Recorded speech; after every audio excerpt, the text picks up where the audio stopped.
Dando continuidade à história, As Verdades o Tempo Não Apaga. Escrito por Américo Simões. A bebida, Breno. A bebida. A garrafa. Alguém pegou a garrafa na qual ela depositou o veneno. Alguém. Breno arregalou os olhos, atônito. Mal podia acreditar no que ouvia. Lançou um olhar agoniado à escrava, que acolheu seus olhos com uma risada maldosa. Lívia soltou os braços da negra e voltou o olhar ao redor, exalando profundo desespero. Ruth emanou mais uma vez o seu sorriso sarcástico e ferino. Depois gargalhou com prazer e escárnio novamente.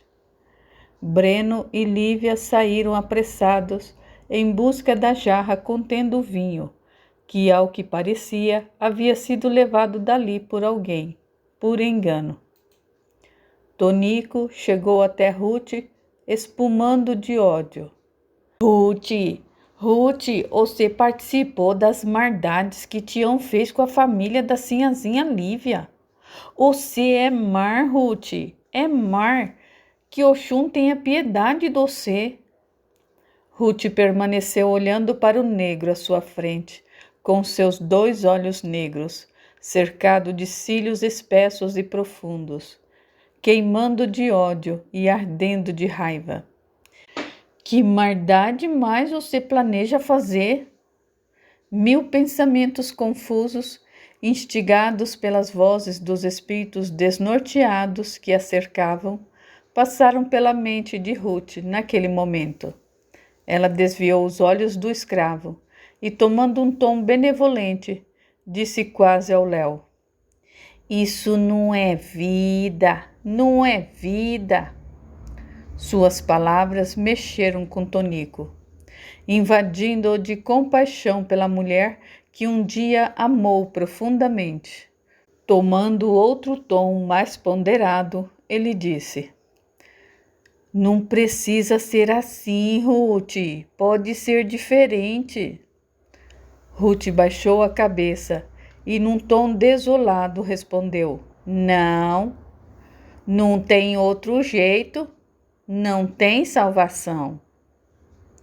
Um pesar tomou conta de Tonico. Ambos se olharam por um longo e desesperado minuto. Ao ver as lágrimas começarem a cair dos olhos da negra, Tonico sentiu o seu coração ser tocado por um resquício da paixão que sentiu por aquela mulher de rosto belo e angelical, postada ali na sua frente. Você me amou. Foi o único que me amou de verdade, Tonico. Eu te amei mesmo, Ruth, muito, e você desprezou meu amor. Agora é tarde. Você ainda pode ser feliz. Ainda pode. Tonico se ouviu falando e mesmo aos seus próprios ouvidos as palavras soavam fracas e incertas. Com pena da moça, o homem levou a mão direita dele até a altura da face dela e a acariciou-a. Repetiu e então com carinho: Tudo pode ser diferente, Ruth, tudo. A escrava inspirou o ar, agravando ainda mais o seu pesar que se expressava no rosto. E em meio aos convidados, Breno e Lívia procuravam por uma garrafa, semelhante a que Ruth lhe servira a bebida. O coração de ambos parecia esterruar, esbarrondar-se a cada passo. Luísa e Santa juntaram-se a Tonico, que se mantinha em companhia de Ruth. Ambas as mulheres olharam desconfiadas para a moça. Tonico disse numa voz resoluta: Todo mundo comete erro. Todo mundo merece uma nova chance. É isso que aprendi com o senhorzinho Breno. Luísa franziu os lábios em desaprovação. Ruth manteve-se ali, parecendo inerte às palavras do negro. Tonico lançou um sorriso carinhoso, Voltou-se para a mesa, pegou 2 copos, encheu-os de bebida e, pegando no braço de Ruth, colocou um deles em sua mão direita. Então disse: Ergue seu copo, Ruth, vamos brindar. À vida, a Oxum. Um sorriso resplandeceu no rosto da negra, que obedientemente atendeu ao pedido de Tonico, embora ele tivesse percebido algo mais no sorriso dela. Pareceu não dar importância a isso. Ambos levaram a taça à boca e começaram a sorver a bebida pausadamente, com os olhos fixos um no outro, até que, em um repente, Ruth bebeu todo o conteúdo do cálice em uma golada só. A seguir, a escrava sorriu e logo o sorriso virou uma gargalhada aguda. Depois, gradativamente, a sua expressão começou a mudar. Tornou-se pesadamente malévola, ao passo que os seus olhos faiscavam. Ante a fúria, o ódio e a maldade em seu olhar, Tonico, que estava acabando de tomar a última gota de bebida que restava de seu copo, não sorriu. Ficou apenas encarando fixamente a escrava que o olhava desafiadoramente.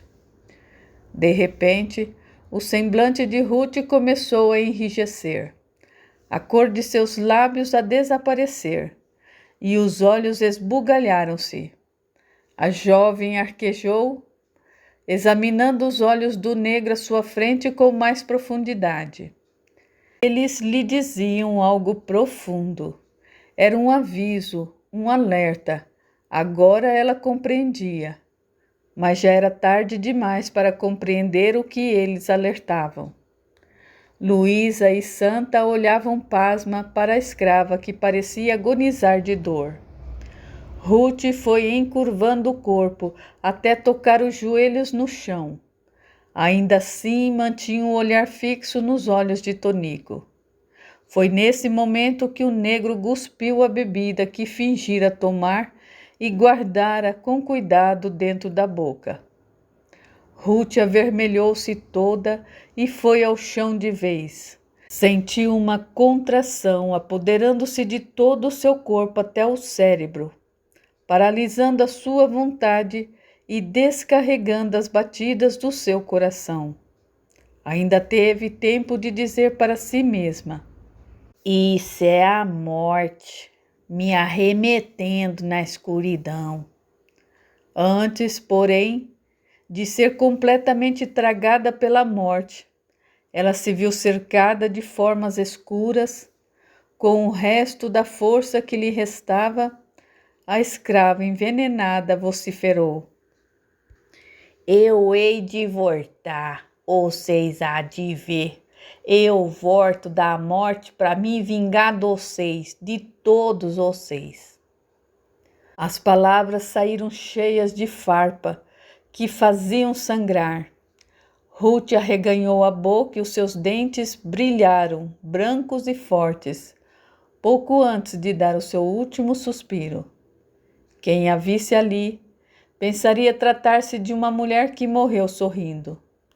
Tonica ajoelhou-se ao lado dela, com o coração revolvendo-se de dor e de amor.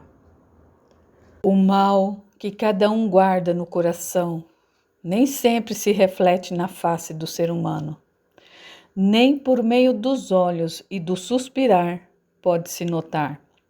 Certos olhos nada nos dizem, nada nos revelam, transparecem apenas a emoção exterior, murmurou Luísa condoída. Já era tarde da noite quando Breno e Lívia se recolheram para o quarto do casal.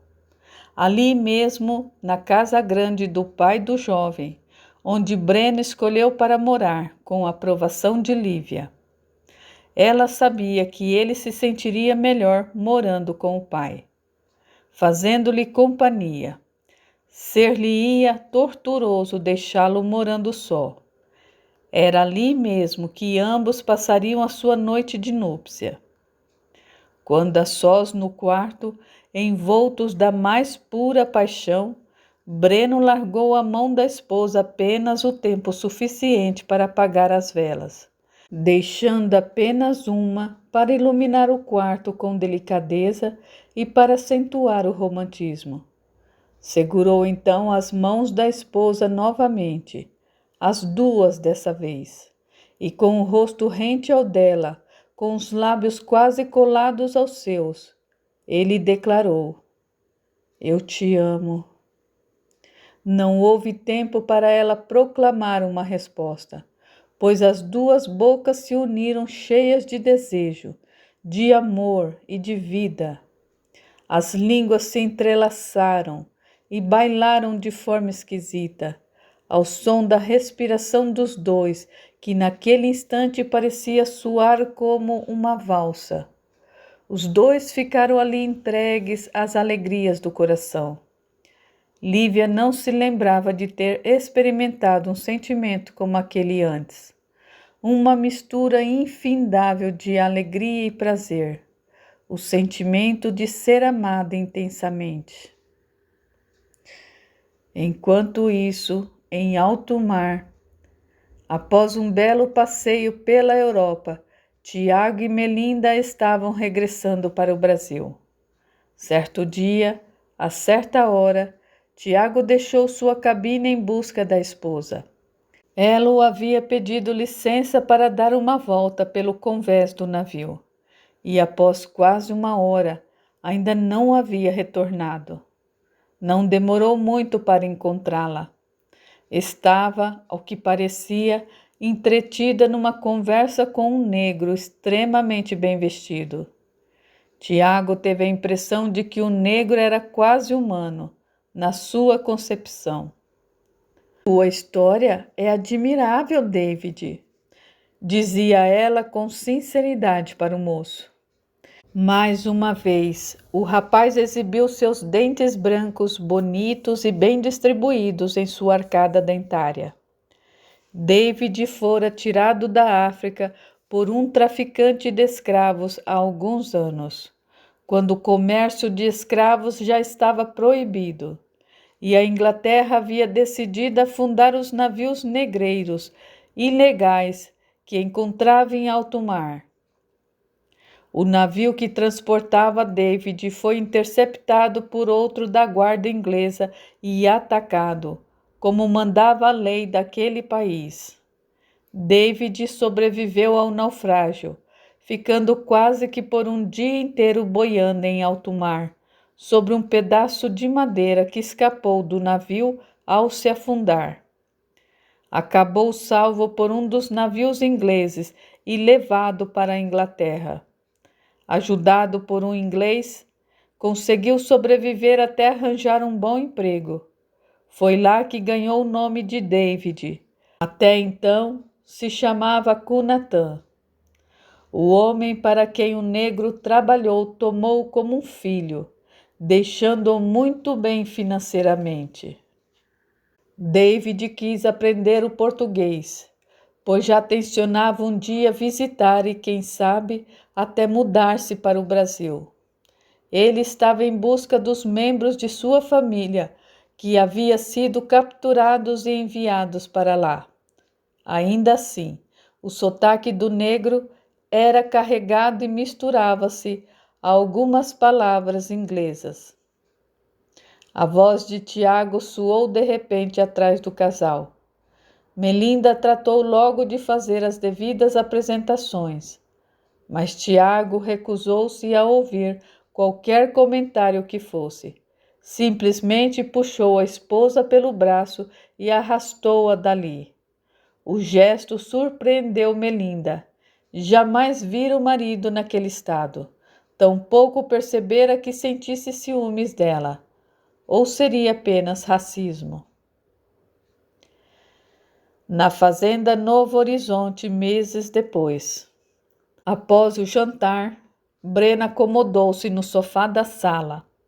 Lívia, que também se encontrava no aposento, sentada numa espécie de divã, fazendo bordado, a certa altura, voltou seus olhos de mar para o marido e observou-o com atenção. Breno não parecia estar bem. Ele, por sua vez, deu uma rápida mirada na esposa amada e forçou um sorriso.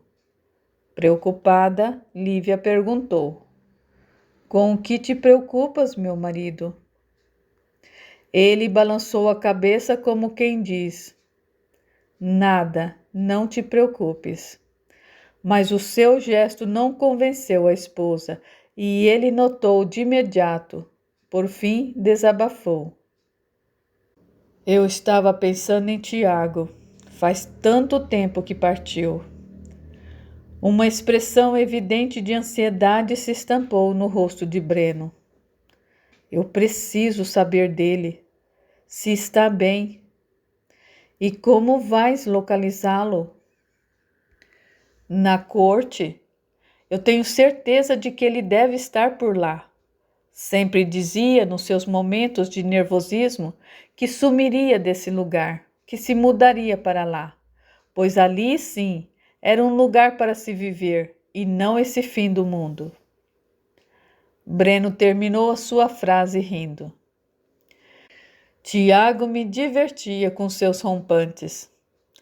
Adquirindo novamente uma expressão preocupada, ele acrescentou: Eu tenho receio de que esteja precisando de alguma coisa, que esteja passando por maus bocados, que precise de dinheiro.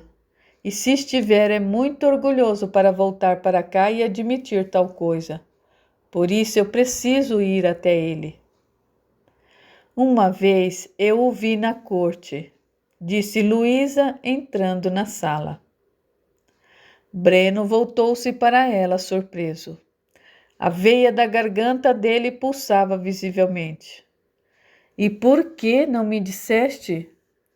Os olhos da tia se afastaram do rosto do sobrinho, desejando que as suas palavras ditas havia pouco voltassem para sua garganta e se apagassem da sua mente.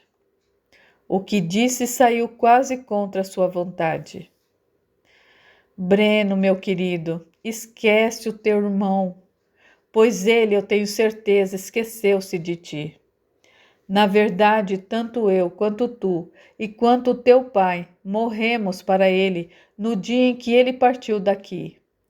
Ele não nos quer. Não pode ser, tia, não pode.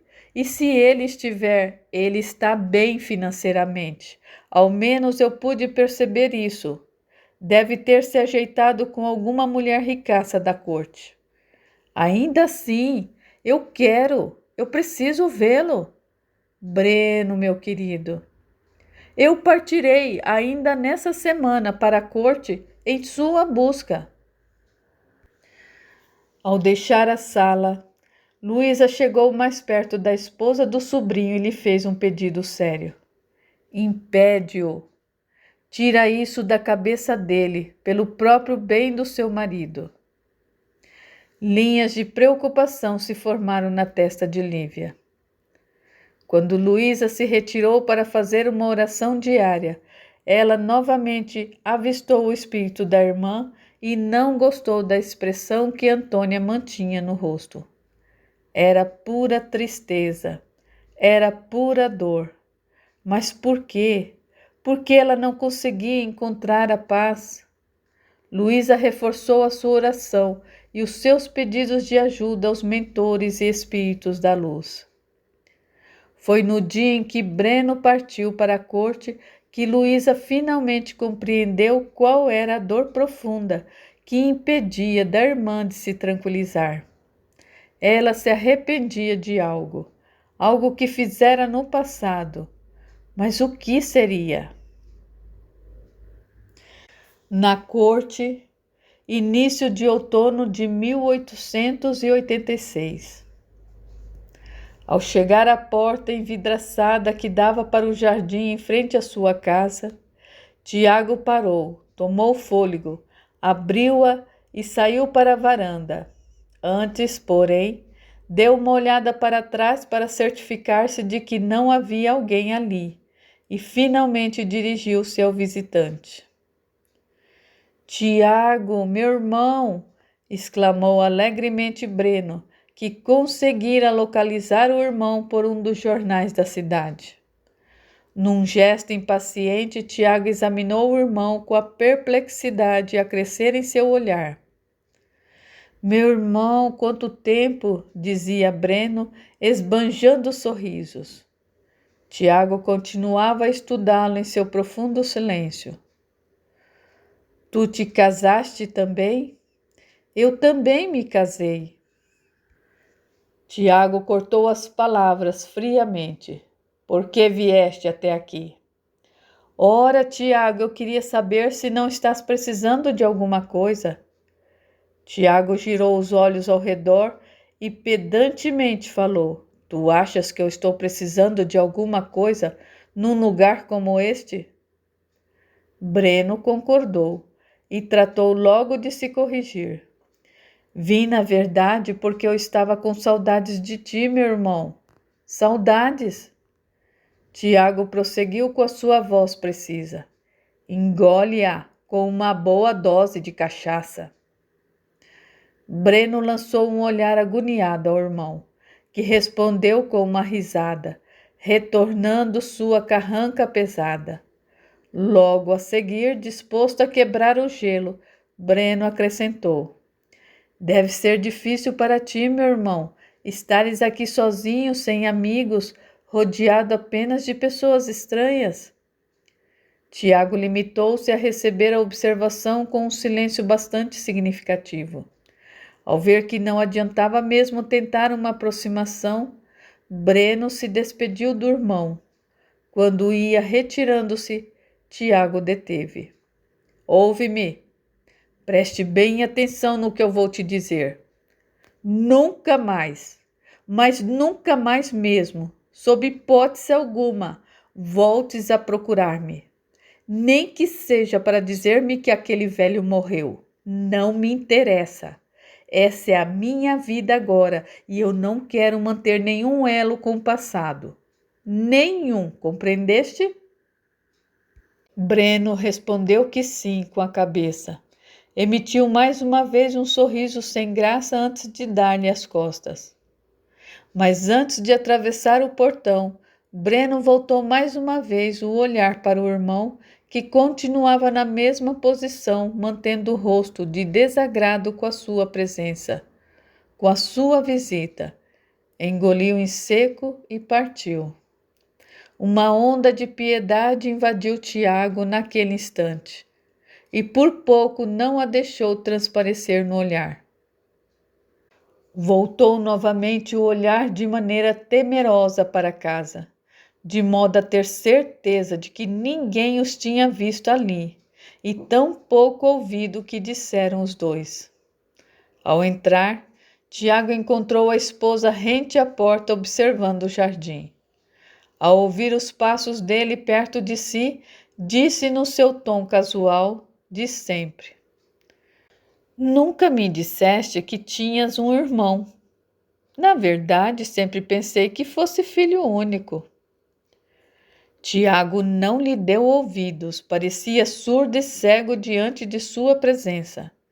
Jogou-se na cadeira e baixou a cabeça. Era visível que estava transtornado com algo, supostamente a visita do irmão. Do irmão que misteriosamente surgira do nada, concluiu Melinda com seus botões. Novamente o rosto de Breno voltou à sua mente, acompanhada da mesma sensação esquisita que sentiu ao vê-lo, como se o conhecesse, não fisicamente, mas espiritualmente. Mas de onde? Quando? Naquela noite, Melinda sonhou que estava numa época antiga, num lugar desconhecido e ao mesmo tempo conhecido. Ao seu lado estava Breno e Tiago, ecos de uma outra vida. Tiago estava seguindo pelo jardim botânico, pavoneando-se como de praxe, quando avistou o menino em graxate e lhe fez sinal.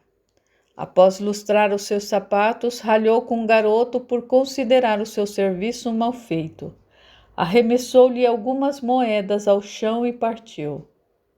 Disposto a se exibir mais do que o habitual naquele dia, o jovem fidalgo escolheu um dos restaurantes mais suntuosos da corte.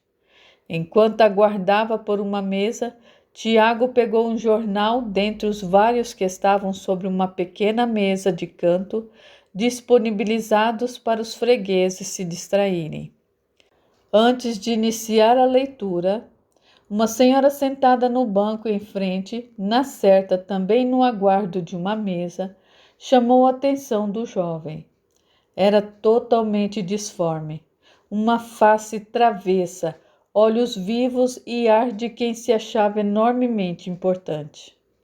Comentava com a sua acompanhante algo a respeito de alguém que acabara de encontrar ali, que já deixara o local, na certa, pouco antes de ele chegar.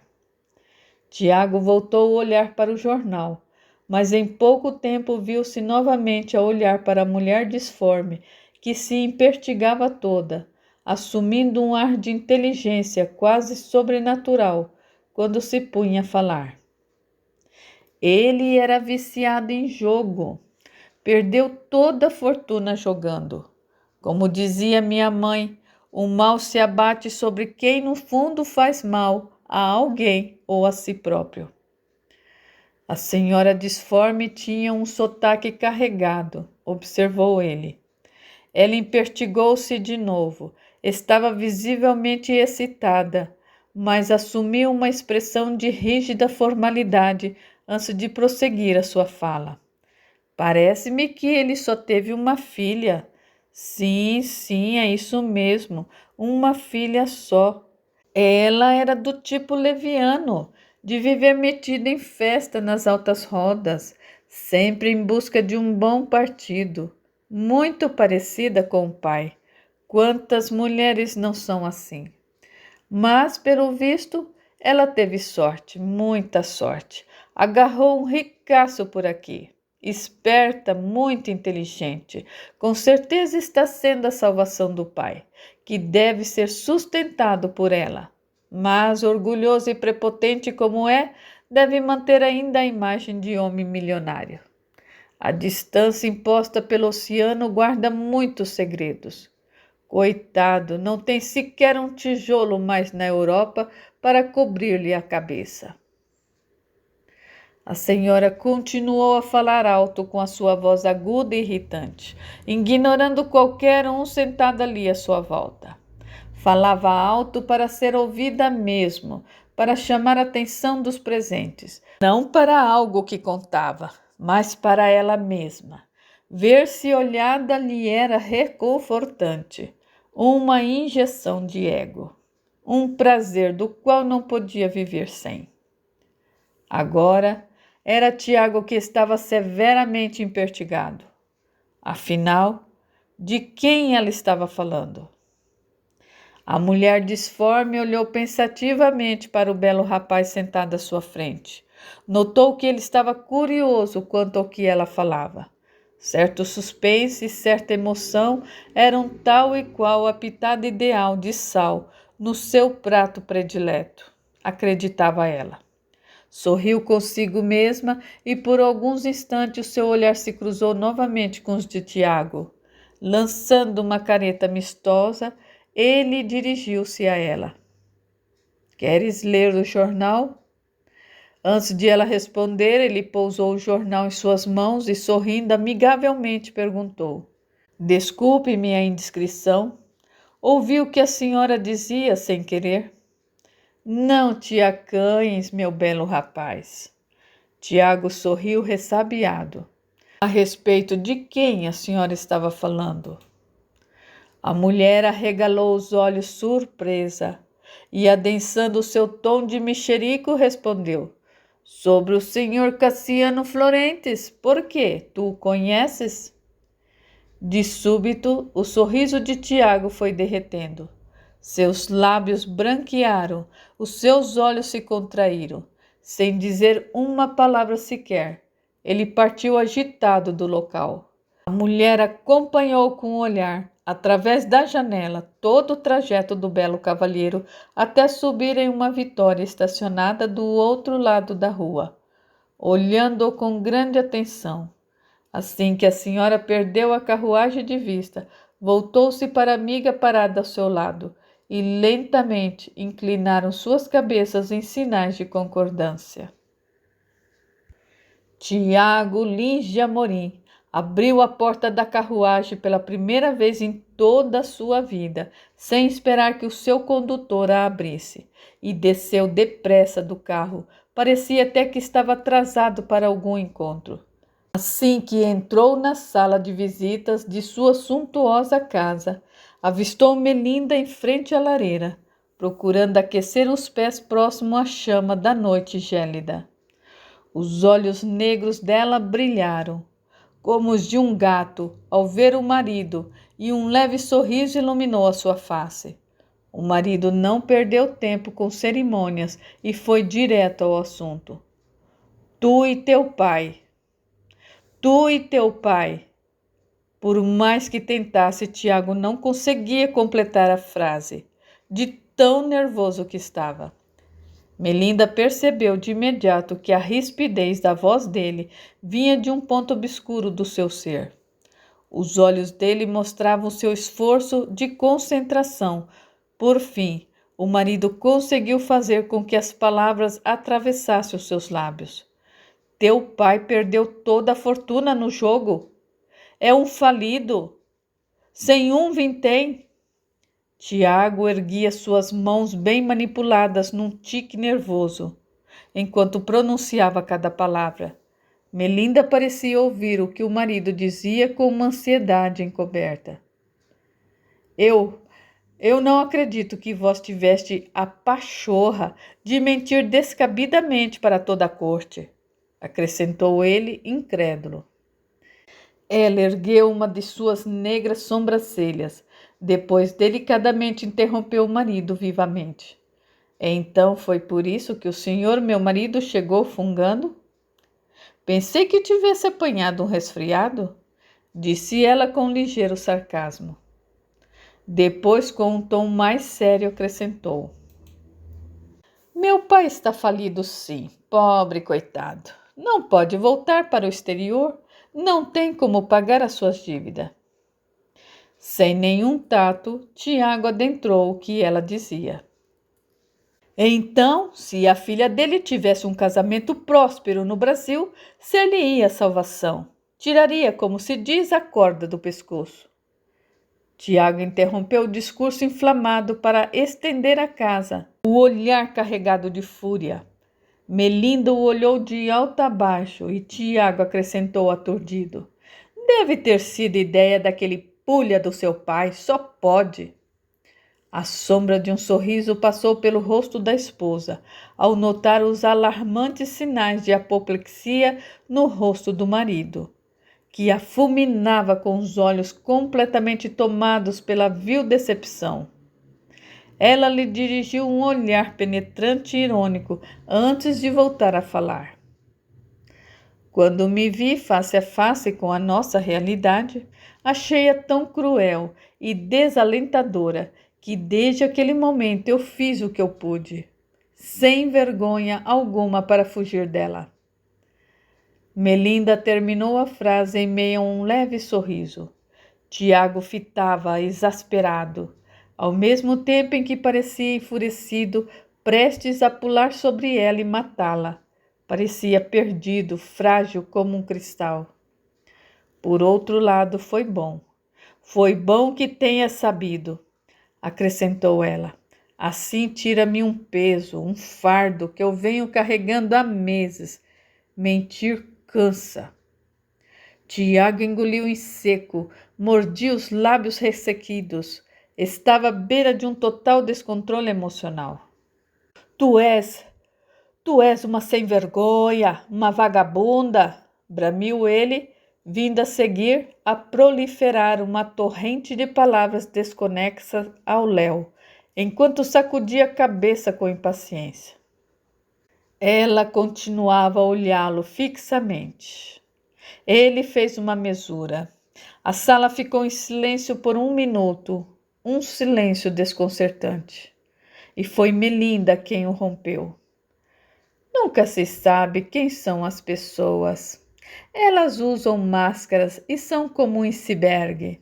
Só mostram o que lhes convém mostrar, ou o que desejam que venha à tona. Se durante toda a vida tu chegares a conhecer de verdade meia dúzia de pessoas, Senhor meu marido, considera-te um ser abençoado. Os olhos de Tiago tornaram-se ainda mais duros e frios. Melinda passou a mão trêmula sobre o rosto num movimento lento e involuntário. Por fim, sentindo-se mais revitalizada, olhou para o marido com curiosidade. Por que tanta revolta? Parece até que te casaste comigo. A esposa interrompeu o que dizia, e uma expressão curiosa alterou o seu senho. Tiago tossiu para desatar o nó na garganta. Tu não te casaste comigo, murmurou ela com gravidade. Calha a boca, ordenou ele, num berro enfurecido. Ela o encarou com seus lindos olhos negros, que estavam confusos e amedrontados. Oh, então é isso, completou a seguir.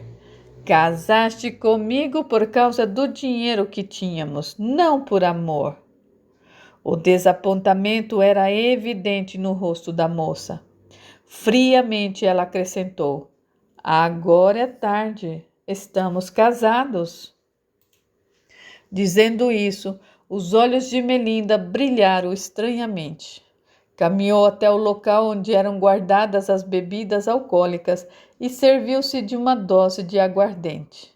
Sorveu a bebida numa golada só, num gesto nada feminino. Encheu o cálice novamente, sentou-se no braço da poltrona e ficou ali bebericando a cachaça, olhando pensativamente para as chamas da lareira. Depois, os seus olhos percorreram a sala de visitas por alguns minutos calmamente. Em seguida, ela passou novamente o olhar para o marido, que se mantinha ali, trêmulo, em choque. Tiago a observava. Havia agora uma aura diferente circulando todo o corpo de Melinda. Algo nela havia mudado, ou aflorado. Provavelmente ela estava sendo quem sempre fora, mostrando seu verdadeiro eu, concluiu ele perplexo. A esposa limpou a garganta com um rosnado antes de voltar a falar. Sabe, para dizer a verdade, não éramos e nunca fomos milionários. Sabe como é? Tu podes fingir que és um, principalmente se interpretares bem o papel de um milionário e se morares do outro lado do oceano, longe o bastante para que alguém possa verificar se o que afirmas é verdade. Melinda espichou seus olhos sobre Tiago o quanto pôde, só para observar melhor o efeito de suas palavras sobre ele e deliciar-se com o seu choque. O resultado a deixou satisfeita. Eu te odeio, sua Janota. Teu pai é um falastrão, nada mais, nada menos que um vendilhão que escolheu a corte para pregoar a sua única mercadoria, a própria filha. Com aqueles textos hipócritas e demagogos, ele não passa de um pobretão truculento. Insultos não mudarão as coisas, Tiago. Estamos casados. Tiago estremeceu, o seu rosto avermelhou-se, ele bateu com força no encosto da poltrona. Isso é um desplante. Voltando-se para Melinda, ele ordenou quase um berro. Fora! Fora daqui dessa sala, já, agora, fora! Melinda aqueceu da prontidão e saiu do local, fingindo-se segura. Mantendo a cabeça ligeiramente imponente, subiu as escadas. Tiago sentou-se vagarosamente em uma das poltronas em frente à lareira e permaneceu ali por alguns instantes, mergulhados em seus pensamentos confusos. Ao voltar a si, ergueu a cabeça num gesto brusco. Isso não vai ficar assim. Não pode ficar assim. Eu vou me vingar dessa meretriz. Bufou. Preciso beber algo. Acrescentou e em segundos colocou uma bebida em suas mãos. Não importa o que havia no copo, desde que fosse bem forte. Ele tragou o líquido em um só gole e deslizou pela sala. Diante da janela estancou. Por alguma razão, o que havia por trás dela o assustou. Era o mundo lá fora, que após o baque que tivera há pouco, tornara-se apavorante. Sentiu um calafrio percorrer-lhe todo o corpo. Sentiu como se aquela casa tivesse se tornado uma prisão, e ele não estava disposto a viver encarcerado pelo resto de sua vida. Num repente, ele se pegou ouvindo a voz da esposa ecoar em sua mente. Quando me vi face a face com a nossa realidade, achei-a tão cruel e desalentadora que desde aquele momento eu fiz o que eu pude, sem vergonha, para fugir dela. Melinda parou junto à porta fechada do seu quarto, esperando que os seus batimentos cardíacos se abrandassem. Logo percebeu que o seu coração continuaria aos pulos. Deixou então o seu corpo sentar-se na beira da cama do casal, rendendo-se de vez à preocupação. Ela tinha agora o senho fechado. Perdera toda a postura inabalável desde que se trancara dentro daquele aposento. Percebeu-se trêmula, sim. Suas mãos estavam ligeiramente trêmulas. Não só elas, mas o corpo todo. O interior também parecia que estava prestes a explodir em pedaços, literalmente. O que ele pode fazer contra mim? Perguntava-se ela às paredes. Nada, absolutamente nada, respondia um lado seu, seriamente. O que se passou entre o casal há pouco, dentro daquelas 4 paredes da sala do andar de baixo, não foi somente entre marido e mulher. Alguém mais presenciou a discussão. Alguém que soube permanecer em total sigilo e silêncio próximo à soleira da porta, num local próprio para se tornar incógnito. Esse alguém era Isolda, uma das escravas da casa. A mais jovem dentre todas tinha apenas 20 anos. Seus olhos estavam faiscando de hesitação e surpresa, e a sua massa cinzenta estava acelerada. Sorria, calada como uma raposa matreira, temerosa de que o dono da casa notasse a sua presença ali, escondida feito um rato à espreita. Tratou logo de desaparecer numa agilidade insana. Tiago podia sentir o sangue arder nas faces e correr quente pelos braços, como se algum calor estranho estivesse dominando todo o seu corpo. E em breve derreteria a couraça que usava para encobrir os seus sentimentos verdadeiros. Se isso ocorresse, seria obrigada a ter de encará-los, e foi o que aconteceu.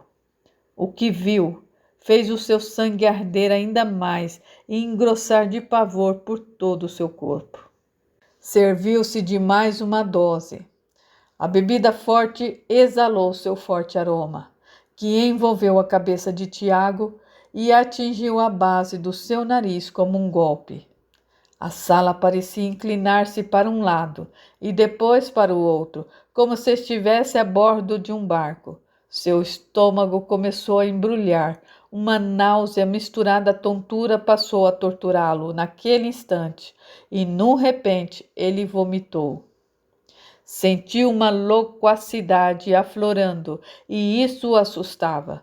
Teve a impressão de que murmurava algumas palavras ao acaso. Mas as palavras o espantaram, não porque não fizesse sentido, mas porque a voz que soou não se parecia em nada com a sua. Ele se ouviu novamente e mais uma vez constatou que a voz era diferente. Sentiu seu corpo estremecer nos minutos seguintes. Ou estava delirando, ou só havia uma razão plausível para que a voz que soara no recinto não fosse semelhante à sua, simplesmente porque não era dele, e sim de outra pessoa. Mas aquilo não podia ser real. Não havia mais ninguém ali, além dele. Novamente teve a impressão de ouvir uma voz, a mesma que ouvira há pouco, e outra vez ele considerou aquilo um delírio causado pela bebida. Ele havia bebido demais.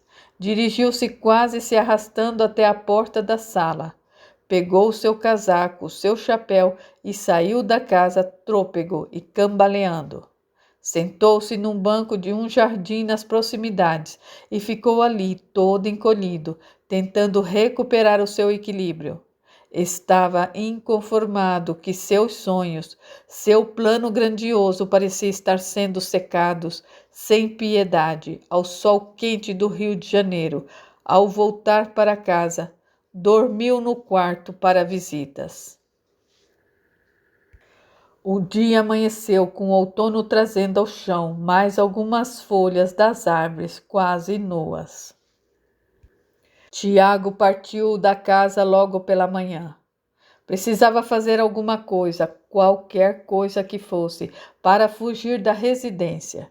Se antes da descoberta aquele lugar já o deprimia, agora então seria capaz de esmagá-lo por completo de depressão.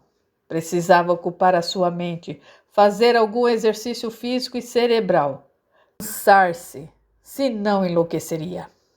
Ficar na casa sentado, pensando sobre tudo o que descobrir a respeito de Melinda, seria torturante demais. Sim, ele se ocupou o dia todo, até se ver diante do inevitável, a hora de regressar ao lar, já que não havia outro jeito. Ao retornar, o relógio já marcava 8 horas da noite. Assim que entrou, encontrou a esposa na sala de estar, ocupando o mesmo local do dia anterior. Boa noite, meu marido, cumprimentou Melinda em tom formal, assim que ele pousou sobretudo no cabideiro e o chapéu e a bengala no porta-chapéus. Tiago permaneceu em silêncio, como se não tivesse escutado uma só palavra. Parecia deslocado em suas vestes bem talhadas e em seus sapatos reluzentes. E então, como foi seu dia? Arriscou ela novamente, tentando disfarçar a sua ansiedade. Tiago permaneceu olhando-a com os olhos semicerrados. Ela ignorou seu ar presunçoso e deu-lhe as costas, abaixando-se para acender a lareira. O ar na sala pesou.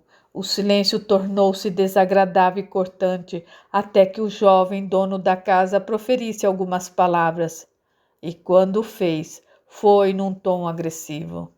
A partir de hoje não dormirás mais no meu quarto. Ela ruborizou e assentiu com a cabeça. Onde dormirei então, meu marido? A resposta foi dada com prazer. Aguarda! A decisão do marido a chocou, sem sombra de dúvidas, porém ela disfarçou o assombro e assentiu novamente com a cabeça submissa. Um sorriso de escárnio resplandeceu no rosto do belo moço, ali, parado, que olhava presunçosamente para a jovem mulher. Ele foi até a poltrona e sentou-se, com um assovio e apenas uma olhadela maliciosa. Melinda compreendeu de imediato o que ele desejava que ela fizesse, que tirasse os sapatos dele. Sei que não devo, mas eu insisto em perguntar. Onde foi parar todo aquele amor que dizia sentir por mim? Ousou ela quebrar o silêncio constrangedor. Sua voz vinha carregada de intensidade. A esposa limitou-se a esperar pela resposta que não lhe foi dada por palavras, mas pelo olhar enojado. Ela olhou com um ar de dignidade ultrajada. Agora sabia com certeza que Tiago se casara com ela pela mesma razão, por simples interesse financeiro. A voz dele soou novamente na sala, despertando-a de suas reflexões. Quanto ao dinheiro que davas, ou melhor, doavas para o seu prestimoso e amado pai, aquele pachola, um dinheiro sem a minha autorização, digamos de passagem, acabou, acabou. Ouviste? Ouviste? Sim, claro que me ouviste. Tu não és surda. Ele precisa do pouco que lhe dou. Amargurou-se Melinda verdadeiramente. Tiago lhe dirigiu um olhar penetrante e irônico antes de perguntar: e o que eu tenho a ver com isso? Com esse mentiroso, falido e infeliz? E olhando-a de alto a baixo, acrescentou: enxerga-te, minha esposa, enxerga-te. Num pulo, Tiago se pôs de pé. Caminhou até ela e pegou delicadamente o seu queixo. Depois segurou-o com força e voltou a cabeça dela para o espelho envolto de uma bela moldura que adornava a sala. Com a voz afiada repetiu: enxerga-te, minha esposa, enxerga-te. Tiago pôde ver no espelho não só o reflexo da esposa, mas as lágrimas que cortavam o rosto dela e o medo que atravessava os seus poros. Sim, ela estava perdidamente amedrontada.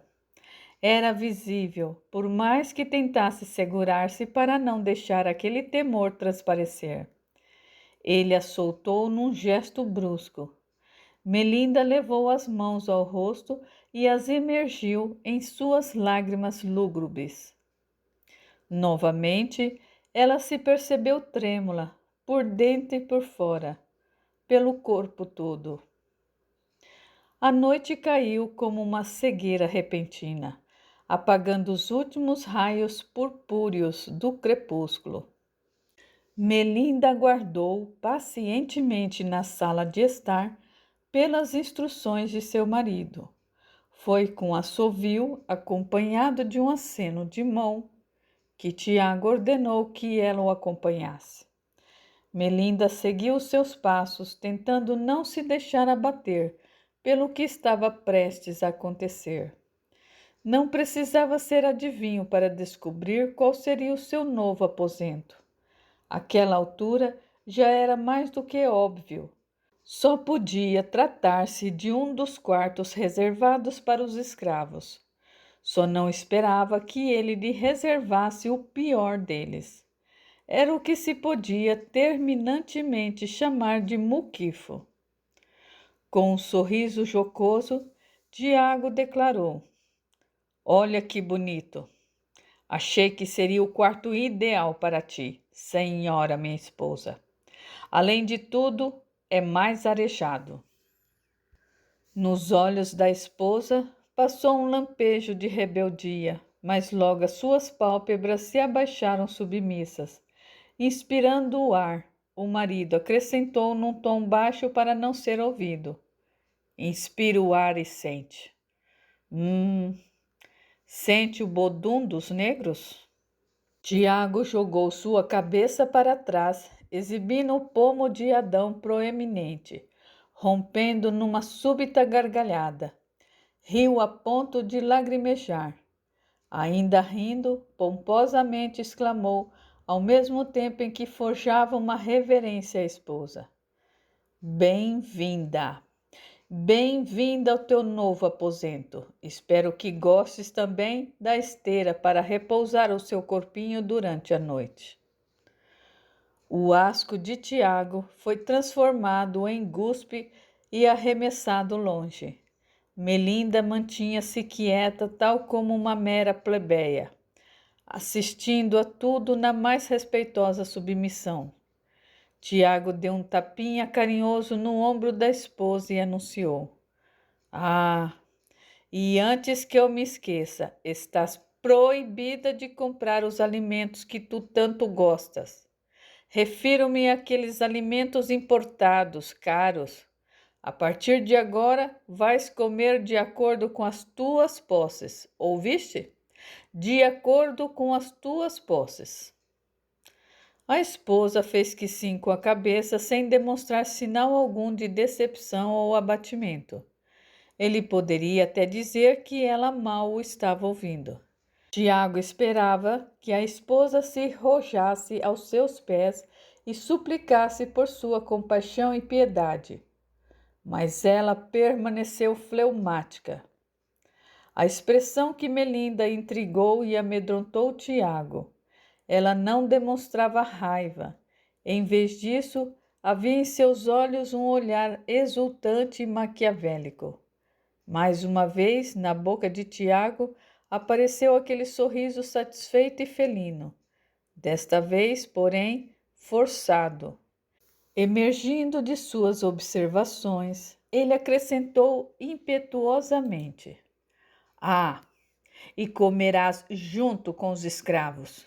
Não quero mais tu sentadas à mesa ao meu lado, ainda mais convivendo agora ao lado desses pretos imundos. Podes transmitir-me uma doença.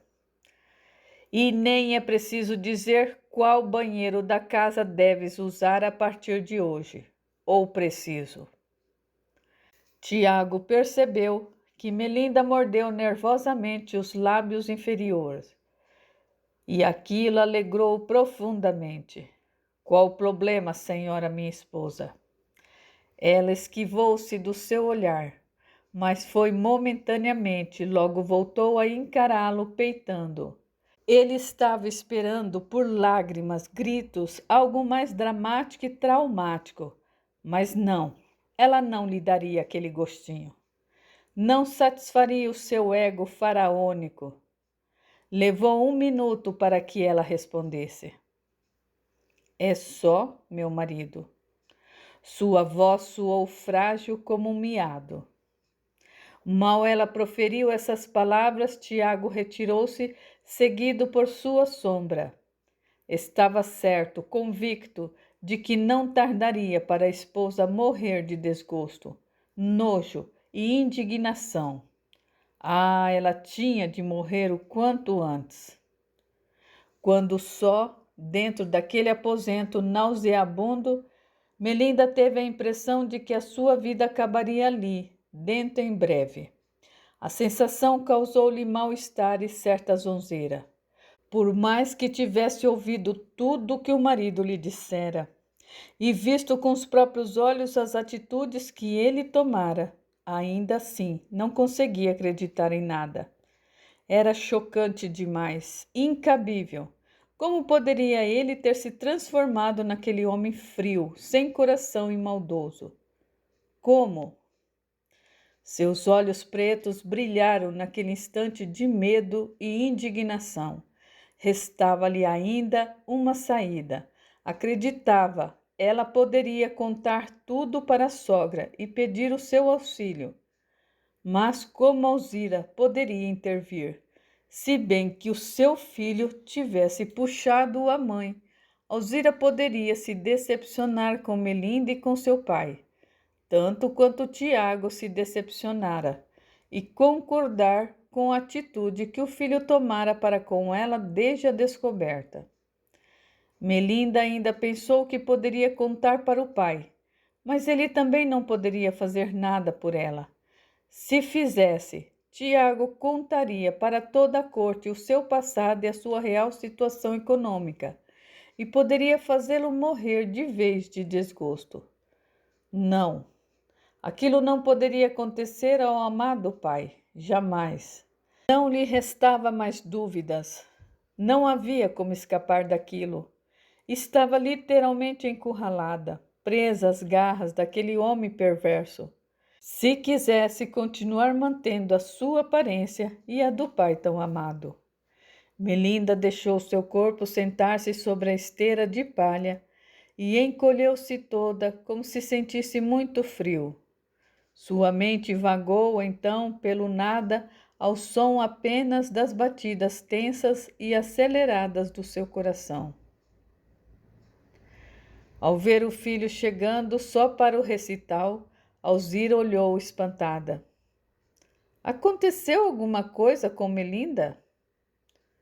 Pobrezinha, pede inúmeras desculpas, minha mãe, mas se sente indisposta essa noite, explicou ele fingindo pesar. Coitadinha, murmurou a senhora abatida. Pobrezinha, falou o falso filho cinicamente. Não achas que deveria chamar um médico? E pagar uma consulta médica só para diagnosticar uma indisposição? Não é necessário, minha mãe. Ela se cura por si só, nada como um bom chá de boldo para resolver o problema. Deverias ter ficado com ela, meu filho. Eu quis, mãe, mas a senhora sabe como é Melinda, tão bondosa, tão preocupada em evitar causar-me aborrecimento, que insistiu para que eu viesse. Disse-me que se sentiria mal, pior do que está, se eu perdesse o recital por causa de sua indisposição. Não há de fato com o que se preocupar, os escravos estão por lá. Qualquer coisa, eles hão de tomar providências. Eles não têm inteligência para isso, a senhora bem sabe, mas Melinda tem e vai instruí-los. Alzira ficou um tanto ressabiada. O filho nunca falara naquele tom e parecia estar sendo sarcástico. Duvidosa, perguntou: Está tudo bem? Tiago espantou-se. Como assim? Eu quero dizer, está tudo bem entre vós? É lógico que sim, senhora minha mãe. Nunca estivemos melhor, nunca. Ele sorriu meio vexado, enquanto folgava um pouco o colarinho e a gravata, que belamente contrastava com a sua camisa branca, por baixo de um impecável colete terno azul marinho. Enquanto isso, na fazenda Novo Horizonte, Breno voltou-se para Lívia, num tom animado. Ainda não são 4 horas. Dá para cavalgarmos um bocado antes de escurecer. Boa ideia, meu querido. O casal saiu a cavalo, a princípio galopando suavemente, depois um pouco mais veloz. Chegaram às margens do lago por volta das 4h30. Breno deteve-se um instante ali para admirar a paisagem. As árvores já haviam adquirido folhagem nova. Uma beleza de vista, não? Os pinheiros, o lago, tudo, enfim. Lívia inspirou o ar e sentiu-se invadida de novas energias. Obrigado, disse-lhe o marido com ternura. Obrigado por me fazeres tão feliz. As palavras do marido a emocionaram mais uma vez. Com sinceridade, ela declarou: Eu te amo, Breno. Eu também te amo. Contigo, diante de toda essa natureza linda, a minha vida é completa. Nada me falta. Lívia deu-lhe uma olhadela rápida. Absolutamente nada? Os dois sorriram um para o outro e Lívia então disse: Foi aqui, não foi? Que tu foste salvo da morte. Breno a interrompeu delicadamente. Meu amor, tia Luísa me disse certa vez algo que para mim fez e faz total sentido. Disse-me que não devemos nos prender a acontecimentos tristes do passado. Ela até citou uma frase de Shakespeare: Não sobrecarregaremos nossas lembranças com um peso que já se foi. Sabe, ela está certa. Eu, para ser bem sincero, independente de ela ter me dito isso ou não, literalmente não me lembro do que aconteceu aqui. É como se aquilo tivesse sido apagado de minha memória. Eu creio mesmo que é impossível lembrarmos de coisas tristes, vivendo e contemplando essa natureza tão linda. Ela encobre qualquer tragédia e só realça o bem. Quando nos permitimos olhar e nos deixar tocar pelas mãos da natureza, cicatrizamos as nossas feridas e a natureza é Deus também. Gosto da sua tia, Breno. Ela me parece tão culta. Por quanto tempo exatamente ela morou na Europa? Outro dia, quando lhe perguntei, eu tive a impressão de que ela desconversou. É o que eu disse. Ela não deve gostar de falar do passado, por talvez ter sido desagradável. Ela tem razão, como disse Shakespeare. Não sobrecarregaremos as nossas lembranças com o peso de que já se foi. No dia seguinte, Breno e Lívia seguiram de carroça para visitar o pai, a mãe e o irmão de Lívia na fazenda Santa Anastácia. E na corte, Melinda estava toda encolhida sobre a esteira de palha seca. Sentia frio, não provocado pelo clima, mas pela tensão. As horas se escoavam lentas e a noite descia ingrata. Seu rosto estava todo vermelho e empolado, como se ela estivesse chorando, mas não era o seu físico quem derramava lágrimas, e sim o seu espírito. Os negros no quarto vizinho conversavam baixo. Já haviam orado, as vozes baixas, como de costume para não atiçar a ira de Tiago. E agora trocavam ideias. A escuridão daquele quarto frio começou a incomodá-la. Ela sentou-se e procurou pela vela, que havia apagado fazia pouco e deixado seu cheiro desagradável pelo quarto. Acendeu-a e pôs-se de pé, saiu do quarto a passos lentos e leves, como os de uma gazela. Ali, entre o pequeno quarto que ocupava e o quarto maior dos escravos, ela parou.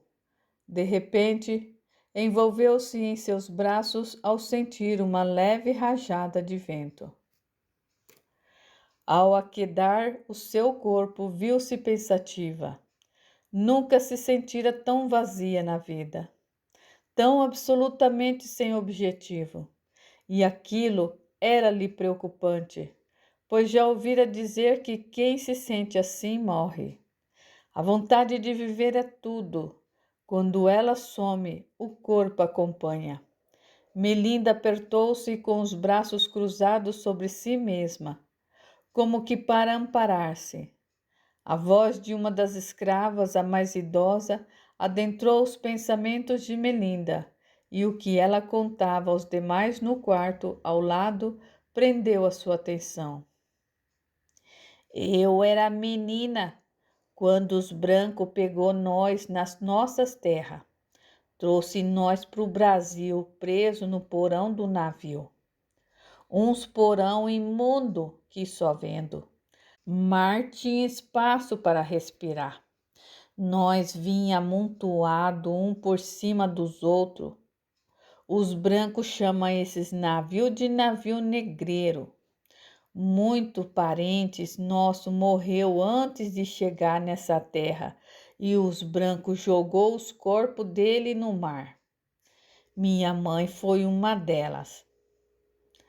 A negra parou uns segundos para enxugar as lágrimas e limpar a coriza do nariz, provocadas pela forte emoção.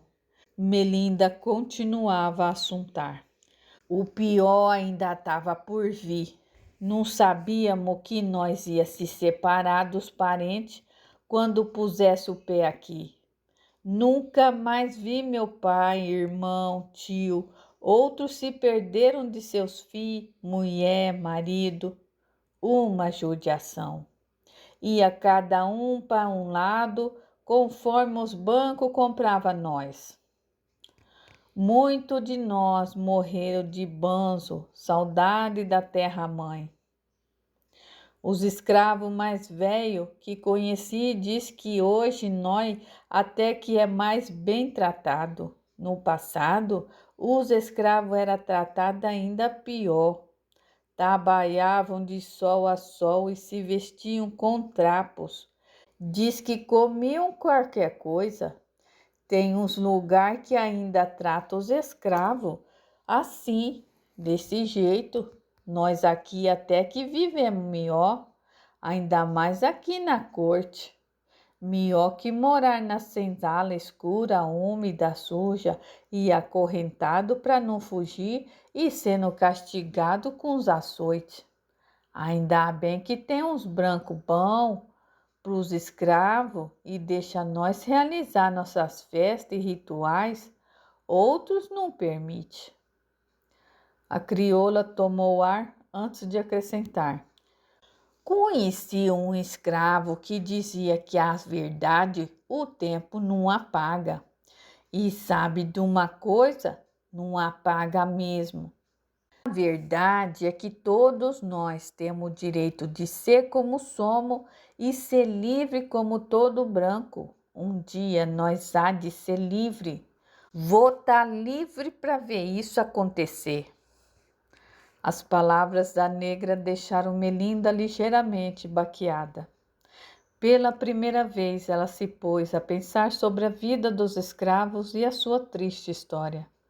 Chocou-se ao perceber que jamais parara para pensar neles, vê-los com os olhos, senti-los com a sua alma. Sempre os tivera como meros utensílios domésticos, meros produtos, animais servis, não se permitindo sentir quais eram seus temores, as suas alegrias, as suas tristezas, o que era ser negro no mundo, naquele país. O que significava terem sido arrancados à força de suas terras, o que foi ter que se separar-se dos seus entes queridos e vê-los morrer de tristeza e inanição. Naquele instante, a moça, destituída de poder, percebeu que o seu coração estava modificando-se. Descobria também que, se nunca tinha sido posta ali naquelas condições deploráveis, não teria se atinado a observar aquela gente humilde e tão pouco conhecer a sua dor.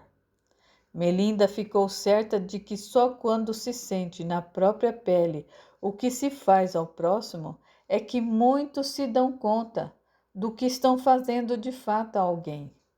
Tudo volta para si mesmo, o bem ou o mal.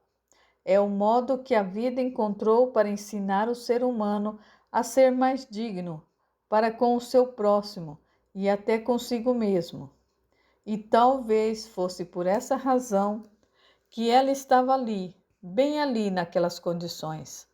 Ela estava, na verdade, colhendo o que sempre plantou, e só deixaria de colher aquilo se plantasse o bem. Apesar de toda a humilhação e os maus tratos, Melinda se viu, no decorrer dos dias, aquedando o seu coração e recuperando a sua vitalidade, que sabia que era imensa e que não esmoreceria tão facilmente por pior que fosse a enrascada em que se encontrava. Ela podia estar sendo vítima das piores sevícias aplicadas pelo seu marido. Ainda assim, aquelas crueldades eram nada quando comparada àquelas impostas pela vida. Render-se à desventura não era do seu feitio. Por trás da sua expressão soturna, ela logo descobriu que a sua mente estava trabalhando febrilmente em busca de uma saída para tudo aquilo. Nos arredores da fazenda Novo Horizonte, Breno e Lívia estavam deitados sobre uma manta junto ao tranquilo remanso de águas verdes do lago que passava pela fazenda. Quando ela se virou para ele e com lágrimas nos olhos contou que estava grávida.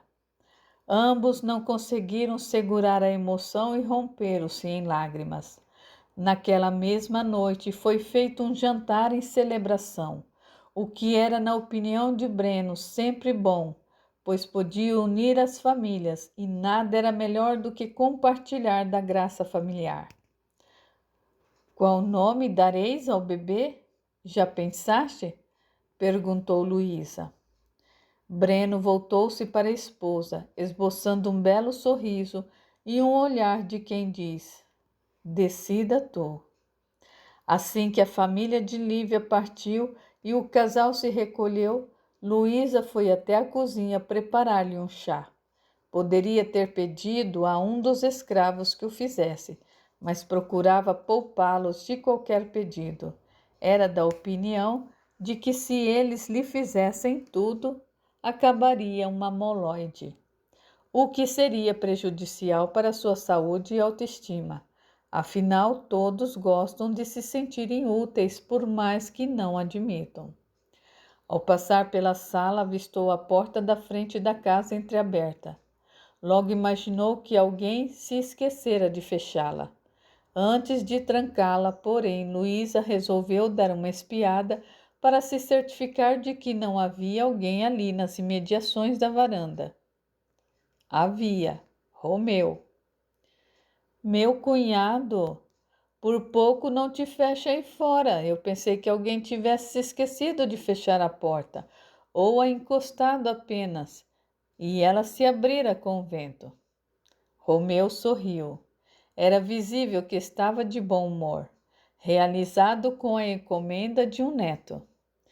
Estás contente, deveras contente, percebo, comentou Luísa, sorrindo feliz. Muito, minha cunhada, muito. Sempre quis ter um neto. Pensei por alguns instantes que esse dia nunca chegaria. E, no entanto, graças a Deus. Fico muito feliz por ti, por Breno, por Lívia, por todos. Romeu balançou a cabeça envaidecido por alguns segundos, mas subitamente o sorriso desapareceu do seu rosto e então uma certa tristeza ocupou o lugar que há pouco fora da felicidade. Com pesar, ele dividiu com a cunhada o seu desalento. Ela também sonhava com isso. Sonhava em conhecer o neto. Romeu deixou a cabeça pender entristecido. Era da esposa que ele falava. Compreendeu Luísa de imediato. Na vida nunca é tudo, Romeu. Por isso, Deus criou as reencarnações, explicou a cunhada gentilmente. Romeu voltou a olhar assustado para ela, que, sorrindo, disse: Por favor, não me tomes por louca novamente. Tudo o que sei é de forma empírica. É que, continua, pediu o cunhado num tom encorajador. Bem, segundo os espíritos que vêm até mim, eles informam que a nossa vida não acaba no céu ao lado de Deus e de Jesus. Passamos apenas um tempo em certas colônias. Segundo eles, há muitas por lá. Quando um espírito desencarnado cumpre o tempo que lhe cabe permanecer no plano espiritual, ele regressa à Terra ou segue para outra dimensão para viver uma nova reencarnação, na qual poderá viver aquilo que não pôde na última. Quer dizer que muitos de nós já vivemos aqui? Sim. Quer dizer que o meu neto que está para nascer já viveu antes na Terra? Provavelmente. E ele vem para essa família por questão de afinidade, saudade, evolução espiritual. Parece tudo tão louco? Romeu riu-se. Luís então continuou. Segundo os meus amigos espirituais, haverá um homem no século próximo que, com a sua mediunidade, ajudará as pessoas a compreenderem melhor todo esse processo de reencarnações, esse processo chamado vida.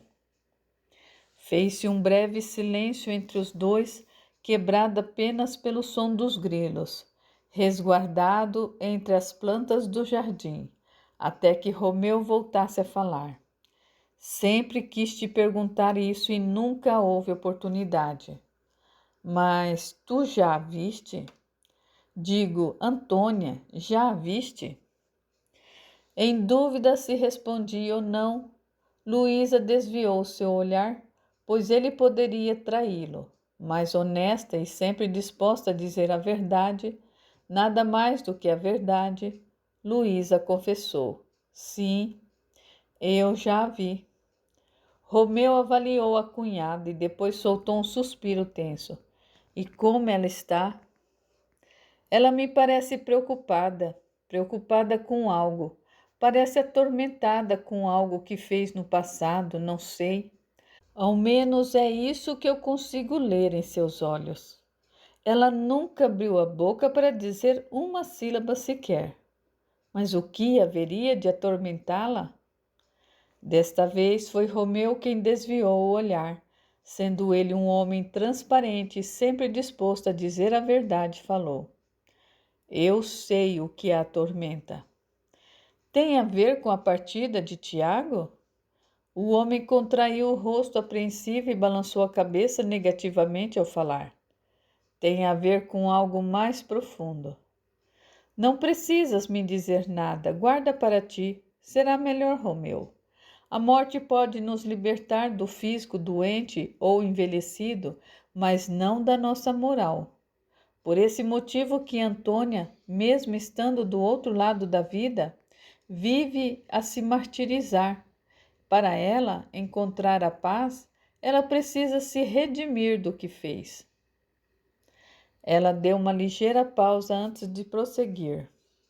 Aquilo que fazemos, de bem ou de mal, sempre volta para nós. Não é fácil, Romeu, não é fácil.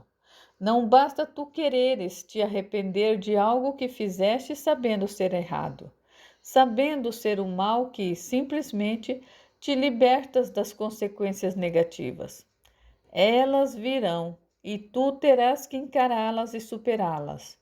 Por essa razão, precisamos refletir bem antes de fazermos algo, principalmente quando sabemos no íntimo que esse algo é errado e prejudicará terceiros. Eu começo a compreender. Ainda assim, não temos o direito de errar? Temos, mas esse direito não nos tira a responsabilidade dos nossos atos. Teremos que responder por eles. Cedo ou tarde, mesmo assim, podemos pedir ajuda aos nossos amigos espirituais, ao nosso mentor, quando a vida nos puser face a face com as consequências dos nossos atos negativos. Mas eles, tanto quanto a fé, não remove as montanhas pelas quais temos que passar. Eles e a fé nos dão mais força para seguirmos a nossa jornada de redenção. A vida pode parecer drástica, mas é só sentindo na própria pele que observamos se aquilo que fazemos ao próximo e a nós próprios é saudável. Só quando pomos a mão no fogo e ele queima nossa pele é que descobrimos que não devemos mexer com fogo, se quisermos preservar o nosso corpo físico. No mais, a vida é generosa. Há um tempo para tudo, para a cicatrização, para a cura, para dirimir as consequências negativas de nossos atos impensados ou insanos, bem como usufruir do bem quando plantamos. Eu creio que, no fundo, eu sou culpado por tudo que Antônia fez, pois ela quis me agradar. Temos sempre de jogar com a verdade, custe o que custar, pois as verdades o tempo não apaga. Romeu anuiu com a cabeça.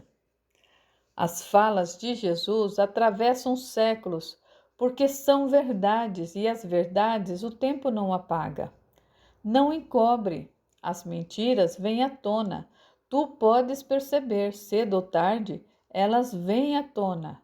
Inclusive as mentiras que dizemos para nós mesmos, a fim de nos enganarmos.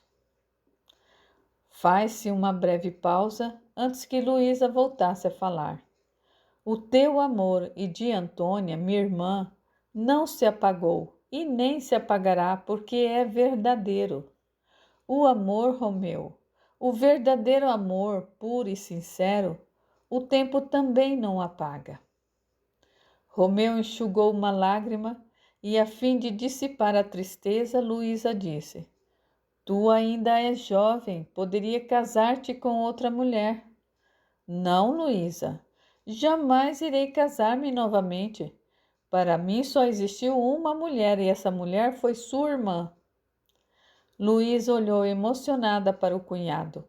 Após certa pausa, ele lhe perguntou: E tu, Luísa, nunca amaste ninguém? Ela sorriu. Amei, mas o nosso amor não é para ser vivido nessa vida atual. Numa próxima, provavelmente. Como te disse, a verdade e o amor verdadeiro, o tempo não apaga.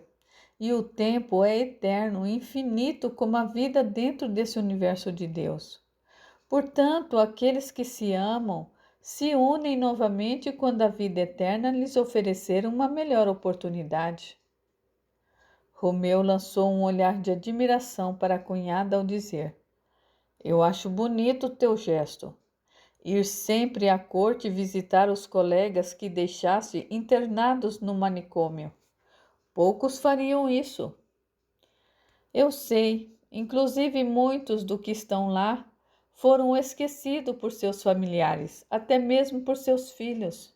Creio ser eu uma das únicas pessoas a visitar o local. Preciso ir. Muitos dos pacientes ali são como eu e foram tidos como loucos pela mesma razão que fizera minha irmã me internar lá. Eles precisam de ajuda, apoio, esclarecimento. Compreendo. Ao falar da corte, Luísa lembrou-se do dia em que avistou o sobrinho caçula andando pela cidade. Sua lembrança despertou-lhe a vontade de perguntar ao cunhado a respeito do filho rebelde. E Tiago, nunca falas dele? Não sentes saudades? Romeu impecou com amargura diante da pergunta. Sinto-me deprimido toda vez que me deparo com a porta do quarto dele fechada. Entristece-me profundamente. Eu amo meu filho, eu sempre o amei. Não entendo, foge à minha compreensão por que ele crê que eu preteri Breno a ele. Agi sempre do mesmo modo para com os dois, sempre. Isso vem de outra vida. Se bem que algumas desavenças entre as pessoas podem surgir nessa encarnação atual também. Essas rusgas podem ser superadas ao longo dessa estada atual na Terra, quando não, noutra encarnação, porque a vida sempre nos pede uma solução para toda sandice. Romeu sorriu vagamente e perguntou: que provas tens para falares com tanta certeza sobre isso? Desta vez foi Luísa quem sorriu vagamente. Prova nenhuma, senão a minha experiência própria. Sem provas, ninguém vai acreditar em ti. Não é preciso, Romeu. Não estou nessa vida para provar nada disso a ninguém. Essa não é a minha missão. Romeu balançou a cabeça pensativo e perguntou: quantos mais, minha cunhada? Quantos mais podem ver os mortos? Muitos, mas guardam para si o que veem. Outros não compreendem o que veem. O médium que os meus amigos espirituais dizem que viverá aqui no Brasil no século XX ajudará milhares de pessoas como eu a compreender por que elas podem ver e se comunicar com os espíritos desencarnados, bem como o real propósito disso em suas vidas. Ele as ajudará a direcionar os seus dons para o bem e de modo sábio.